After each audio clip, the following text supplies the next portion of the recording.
பிரித்தானியாவின் சவுத்போர்ட் பகுதியில் 17 வயது இளைஞன் மேற்கொண்ட கத்திக்குத்து தாக்குதலில் 2 குழந்தைகள் உயிரிழந்துள்ளதாக பிபிசி செய்திகள் தெரிவிக்கின்றன.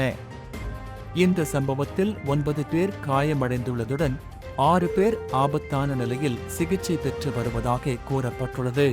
இந்த சம்பவத்தில் 9 பேர் காயமடைந்துள்ளதுடன் 6 பேர் ஆபத்தான நிலையில் சிகிச்சை பெற்று வருவதாக கூறப்பட்டுள்ளது.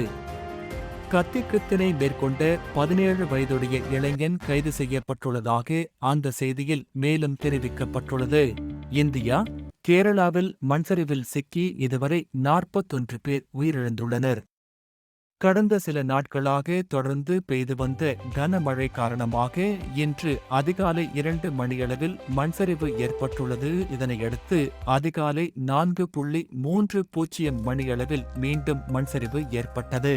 அடுத்தடுத்து ஏற்பட்ட மண்சரிவில் 500 வீடுகளைச் சேர்ந்த ஆயிரக்கணக்கான மக்கள் சிக்கிக் கொண்டதுடன் இதுவரை 36 பேர் உயிரிழந்துள்ளனர். பாதிக்கப்பட்ட மக்களை மீட்கும் பணிகள் நடைபெற்று வருகின்ற நிலையில் பலியானோர் எண்ணிக்கை மேலும் அதிகரிக்கக்கூடும் என அறிவிக்கப்பட்டுள்ளது.